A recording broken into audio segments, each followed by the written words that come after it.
بسم الله الرحمن الرحيم الحمد لله رب العالمين والصلاة والسلام على أشرف الأنبياء والمرسلين نبينا محمد وعلى آله وصحبه أجمعين ومن تبعهم بإحسان إلى يوم الدين وبعد. ہم جو ہے ابھی سلسلہ چل رہا ہے، وہی شاعر جو ہے صفی الدین الحلی ہے، اسی کے اشعار ہم ابھی پڑھ رہے ہیں.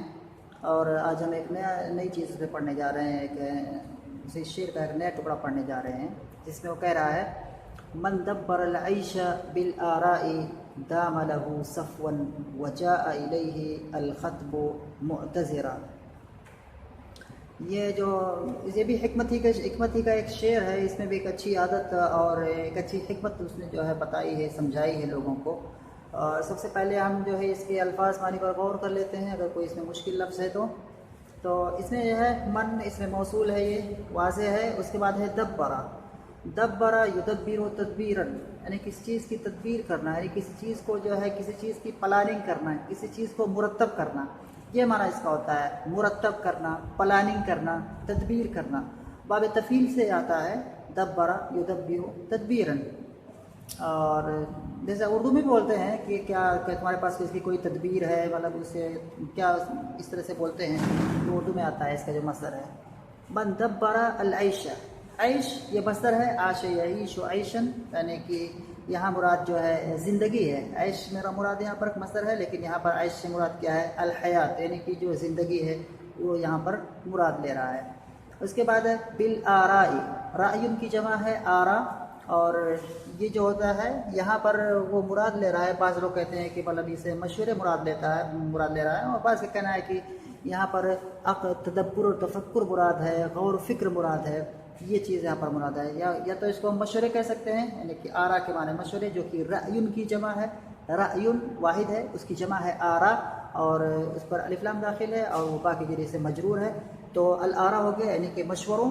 اور یا تو اس کو ہم کہہ سکیں گے تدبر، تفکر، غور فکر، اس بارے میں لے سکتے ہیں رائے سے. اس کے بعد ہے داما یا دوما معنی ہوتا ہے مستمر رہنا، جاری رہنا. باب نصرہ سے آتا ہے داما یدوم، تو اس کے معنی ہوتا ہے جاری رہنا، مستمر رہنا. داما لہو، اور یہ جو ہے یہاں پر یہ لہو، داما لہو.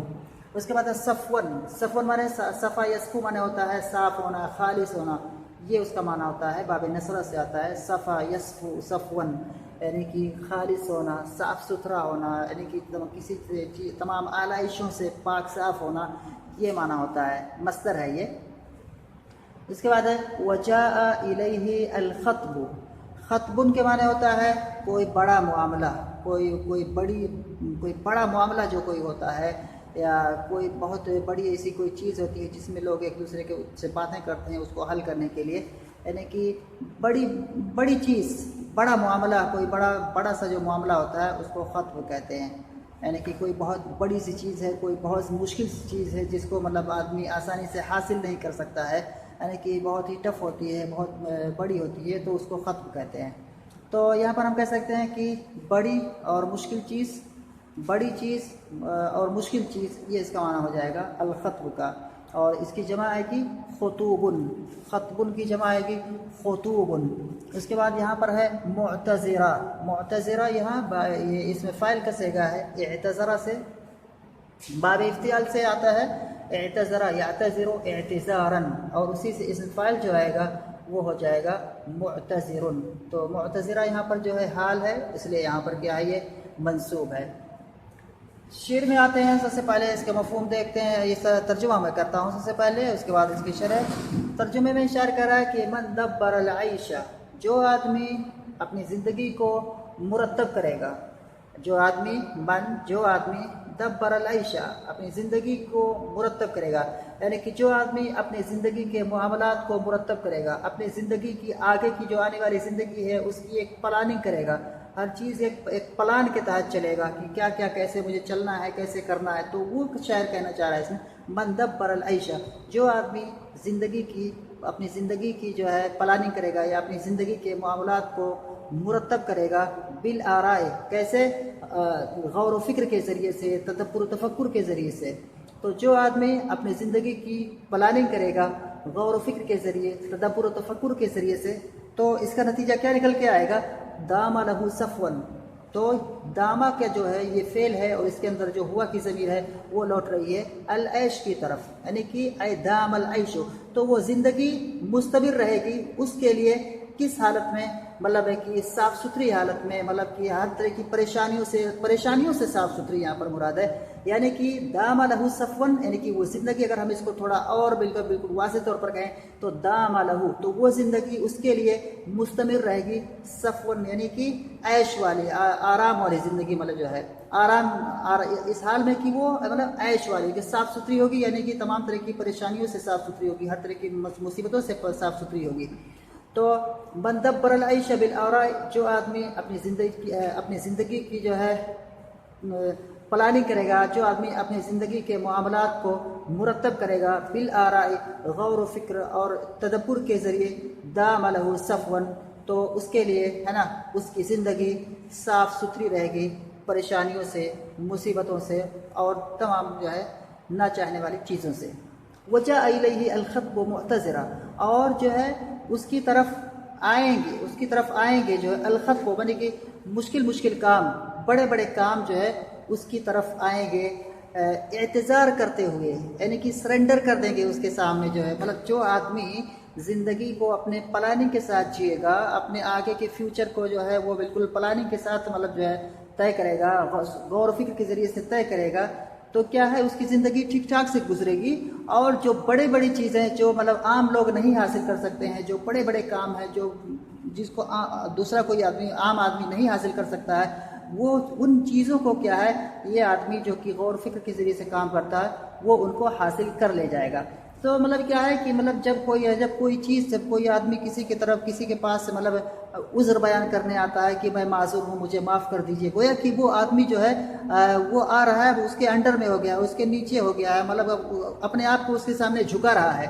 تو اس طرح سے یہ ترکیب اس میں استعمال کی گئی کہ اور اس کی طرف جو ہے بڑی چیزیں کیا ہے اعتذار کرتے ہوئے آئیں گی، یعنی کہ اس طرح کا جو آدمی ہوگا جو کہ اپنی زندگی کو مرتب کرے گا غور و فکر کے ذریعے سے، تدبر تفکر کے ذریعے سے، تو وہ زندگی اس کے لیے کیا ہے صاف ستھری ہو جائے گی، مطلب اس کے لیے وہ زندگی خوشگوار رہے گی، اور جو بڑی چیزیں ہیں، الخط کے معنی بڑی چیزیں، اور بڑی چیزیں اس آدمی کی طرف آئیں گی معتذرہ کس حالت میں، اعتذار کی حالت میں، مطلب کہ عذر پیش کرتے ہوئے، یا کہ میں جو ہے ابھی تک جو ہے آپ تک نہیں آ پائی، مطلب جو ہے میں آپ کی پہنچ سے ابھی تک میں باہر رہی، تو آپ مجھے معاف کر دیجیے گا، میں جو ہے اب آ گئی ہوں، جو ہے آپ کے قدموں پر جو ہے اب میں آپ کی جھک گئی ہوں، جو ہے آپ جو کہیں ویسے میں کروں گی۔ تو مطلب جو ہے ایک طرح سے کوئی آدمی ہے اس سے جو ہے یہاں پر تشبیہ دی گئی ہے، لیکن اس کا جو معنی ہے وجاء الیہ الخطب معتذرا، یعنی کہ اور اس کے پاس جو ہے آئیں گی بڑی چیزیں، معتذرہ معنی کہ عذر ظاہر کرتے ہوئے، کہ جیسے کوئی آدمی ہے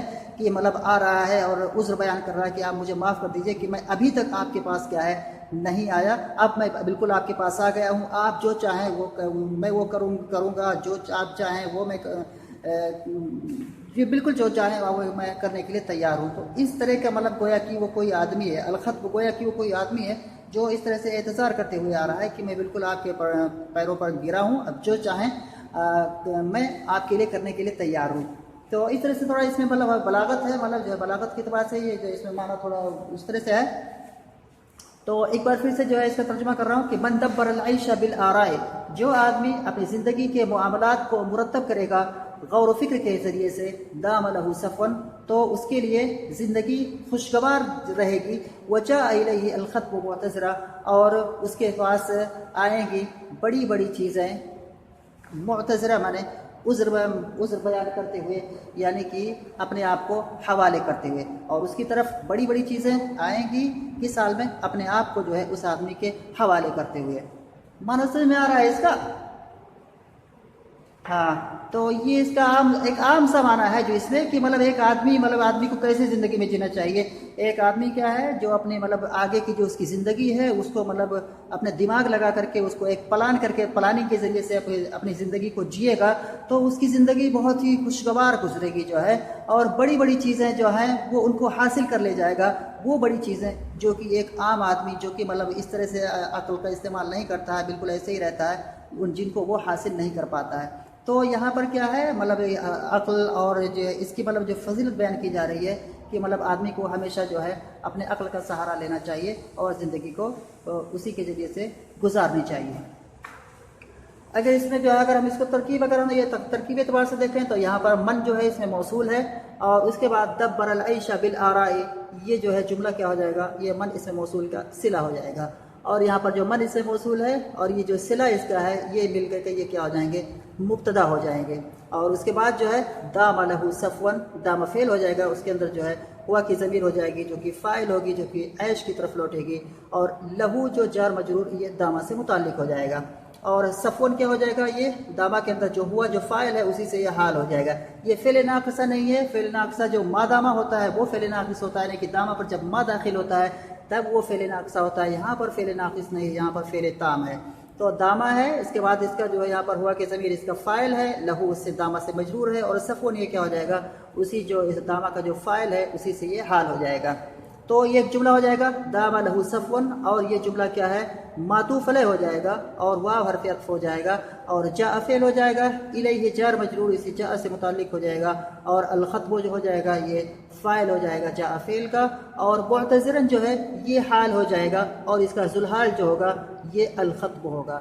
تو یہ جو ہو جائے گا ابھی ہو گیا ذوالحال، الخطب و ذوالحال، اور معتذرن حال ہو جائے گا۔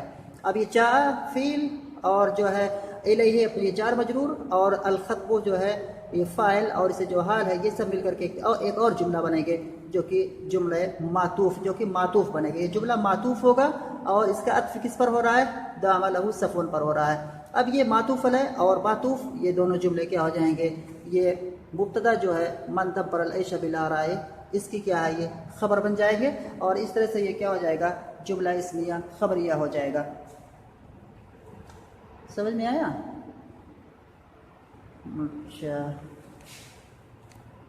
ٹھیک ہے، پھر ویڈیو دیکھنا انشاءاللہ اور سمجھ میں آ جائے گا، ویڈیو میں نے لکھا ہوا ہے۔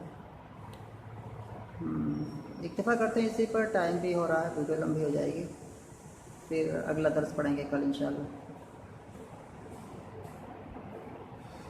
ٹھیک ہے۔